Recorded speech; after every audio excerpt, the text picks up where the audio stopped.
Good day mga bayang karista. Ito po ang inyong lingkod na si Jigs na magbibigay sa inyo ng giya ngayong araw ng Sabado. Ngayon po ay meron tayong 7 well-balanced races at umpisahan na po natin. Race number 1, dito po meron po tayo 8 kalahok.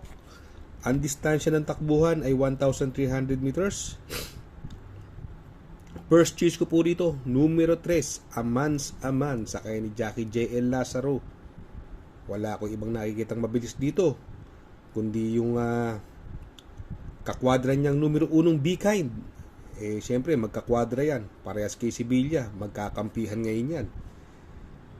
Tingin ko solo air ito, Amans Aman. May preba pong 1.26 yan sa 1,400 meters. At ibang klaseng mauna to, matibay sa unahan nito, Amans Aman. Second choice ko na rin po yung kakwadra niyang numero 1 Be Kind, sakay ni Onyok Garcia. Itong si Be Kind, meron din pong 1.26 media po yan sa 1,400 meters at nanalo pong dihado yan. Naipanalo na pong dihado yan ni J.L. Lazaro. Mga 2 months na nakakaraan. Kaya dito sa race number 1, first choice numero 3, Amans Aman. Second choice numero 1, Be Kind. Sa race number 2, another 1,300 meter distance at dito may 7 kalahok. First choice ko po rito yung bagong baba ng grupo. Numero 4, Huwaray na Maydapa. Angkop ang distansya, isang dramating kabayo at napakababa naman po talaga sa laban. Papatubayan ngayon from Jeffrey Baikay to Jackie J.A. Pastoral. Tingin ko malaki panalo nito. Second choice ko po rito yung mauuna, numero 3, Fly with the Wind. Ito tingin ko solo air ito. Baka makabuo ng ere, mga 2 kwartos at walang makaantabay. Malaki tsansa, Fly with the Wind. Magandang dehado po yan. Kaya dito sa race number 2, first choice numero 4, Waray na Maydapa. Second choice numero 3, Fly with the Wind. Sa race number 3, dito po may 6 na kalahok at another 1,300 meter distance. First choice ko po, numero 6, Cool Mom, coupled with One of a Kind. Parehas may panalo. Gamay ni Jackie RC si Macho ito, Cool Mom. At magaling po ito pag nagpaparemate sa loob. Lagi namang umaalis ng bugaw. 1,300 meters ang distance. Mukhang sakto naman sa kanya. Tingin ko malaki panalo. At may panalo din po yung couple entry niyang One of a Kind. Second choice ko po rito, yung bagong baba ng grupo din, numero 3, Jewel of the Nile, sakay ni RJC Tabor, Jackie RJC Tabor. Ito giant killer po ito at magaling po ito sa PJC. Tingin ko ito yung mahigpit na makakalaban.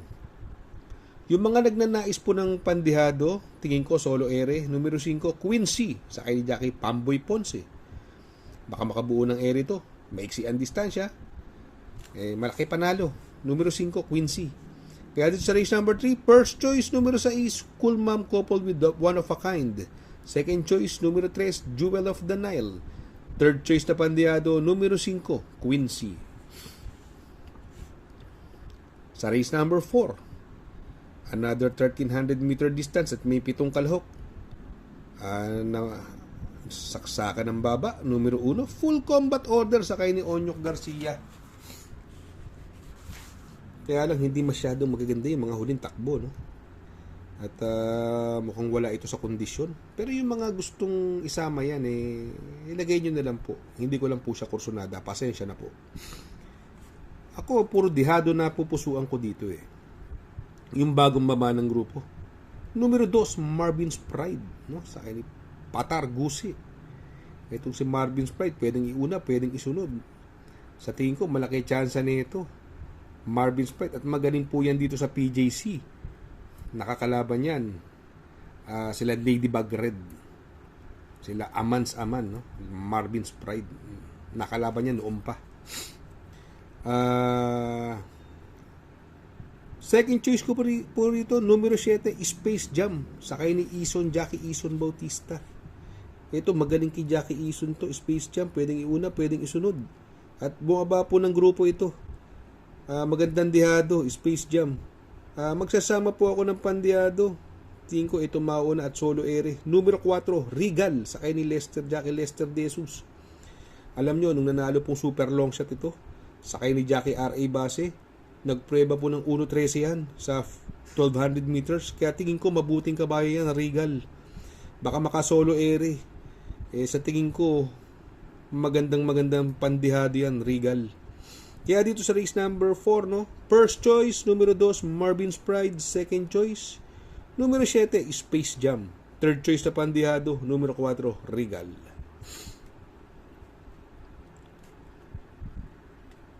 Sa race number 5, another 1300 meters distance. At dito meron po tayong walang kalahok. First choice ko po, numero 3, Freedom Lover coupled with Babe in Hoblut. Itong si Freedom Lover na ipanalo po ni Jackie JB Pelitro, isang apprentice rider at magdadala ng pinakamagaang na timbang na 50.5. Sa tingin ko, malaki panalo po nito. At wala naman pong mauuna. At may panalo rin po yung coupled entry niya, Babe in Hoblut, sakay ni Jackie JT Pabilit, isang dirimating kabayo. Second choice ko po, numero 8, Magnolia Ariana. Ito magaling naman po kay Jackie Jeffrey Bakaykay. Magnolia Ariana. Ito, napapalaban kila borderline ito eh. Ito, malaki chance yan. Isusunod lang yan kaya Freedom Lover. Kaya dito sa race number 5, first choice, numero 3, Freedom Lover coupled with Babe in Hoblut. Second choice, numero 8, Magnolia Ariana. Sa race number 6, sa penultimate race, another 1300 meter distance, may 8 kalahok. At first choice ko po, numero 1, Liquid Gold, sa ni Jackie Conrad Henson. Itong si Liquid Gold, tercero last na to, dikit-dikit lang, halos mag-photo finish. Kila Kipitaki, dikit-dikit lang po yung bandera po siya ron eh. Yung numero 1A, Everything, may panalo rin po. Bagong baba ng grupo, sa ni Jackie JL Lazaro. Pares may panalo yung uno na yan. Kaya sa tingin ko, yan ang horse to beat sa karerang ito. Second choice ko po rito, yung kung malucha ni Hanglus, si Liquid Gold. Second choice ko po, yung numero 5, Muni Money Man. Last run po nito, segundo dumating. Long shot po ito. Sakay ni Charles Reyes. Tingin ko malaki panalo niyan, si Muni Money Man. Kung magsasama po ako ng pamproteksyon, yung galing sa panalong numero 2, Limon Sudan Falls, no? Si Noble Touch po ang tinalo niyan. Sakay ni Jeffrey Bakaykay. Sa tingin ko, malaki pong chance niyan maka-upset, no? Kaya dito sa race number 6, numero 1, Liquid Gold coupled with Everything. Second choice, numero 5, Muni Money Man. At pang long shot natin, numero 2, Limon Sudan Falls. Sa race number 7, sa last and final race, distance is 1300 meters at dito may 9 na kalahok. First choice ko po rito yung numero 1, Windfall, sa ni Jackie Bombom Villegas. Ito last run, tercero dumating, Villa Carrera nun. Medyo hindi na siya tumagal, pero ngayon umiksi ang distansya at mukhang nagbabalik naman yung buti ni Windfall. May possible magbigay ng pressure sa kanya. Andyan si Fields Amor, Lethal Charmer. At ito, na-scratch po nung karera, Justice Please. Wrong group po nung sa Friday, no? Wrong group. Dito po siya nilagay, si Justice Please. At nanalo po yan sa nasigundo po yan sa kanyang unang barriera. Nagprueba ng 1.15.2, no? Nakapigil po yan. Sobrang pigil. Justice Please, mukhang promising tong kabayong ito. Siguro ito naman si Ahamo, galing sa panalo, tip natin nakaraan yan. Kaya lang alam po, mabilis na kabayo po yan eh. Tapos ito, Great Sashi, isang dirimating kabayo. Para sa akin, to race number 7, first choice numero 1, Windfall. Second choice numero 7, Great Sashi. Ito baka maka-upset, mukhang magaling na kabayo, anak ni Justify. Numero 3, Justice Fleece. Mega shoutout po sa Tanyong OTB Malabon, kina Boss Oyi, Sir Omeng, Mr. Drake, Boss Jero, at Master Riker. Happy racing po, coming from Sir Orly Tagumpay. Mega shoutout. Shoutout nga pala kay Sir Pax ng Barkadahan OTV. Located po siya sa 1139 New Antipolo Street, Corner Vargas. Malapit lang po sa Abad Santos, yung bagong ginawang tulay. Very convenient and attentive po ang mga tao. Pwede po kayong mag-EB at party while betting on racing.